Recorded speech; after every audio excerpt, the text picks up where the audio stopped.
চুল silky shiny আর healthy করতে চান তাহলে এই ভিডিওটা আপনার জন্য। ভিডিওতে যেরকম দেখছি এইরকম হেয়ার ভাই কে না চাই। এত সুন্দর চুলে যদি সিল্কি হয় নিজের কাছে অনেকটা পরিমাণে ভালো লাগে। তো চলেন এরকম একটা টোনার আপনাদের সাথে শেয়ার করি। তো তার জন্য ফার্স্টেই আমাদের লাগবে ভাতের মার। হ্যাঁ, ঠিকই শুনছেন, ভাত রান্না করার সময় আমাদের যে ভাতের মারটা থাকে সেই মারটা ফেলে না দিয়ে আমি একটা বাড়িতে সংরক্ষণ করে রাখবো।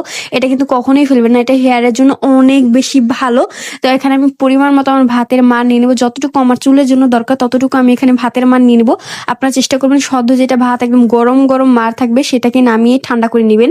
তারপরে এই মারের ভিতর জাস্ট আমি দুইটা জিনিস অ্যাড করব, একটা হচ্ছে নারকেল তেল আর একটা হচ্ছে কাস্টার অয়েল বা অলিভ অয়েল, যে কোনো একটা।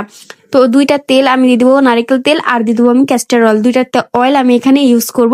চাইলে আপনারা এখানে শ্যাম্পুও ইউজ করতে পারেন, সেটা দিলেও ভালো হয়। আবার চাইলে কন্ডিশনার ইউজ করতে পারেন, সেটা দিলে আরো বেশি ভালো হয়।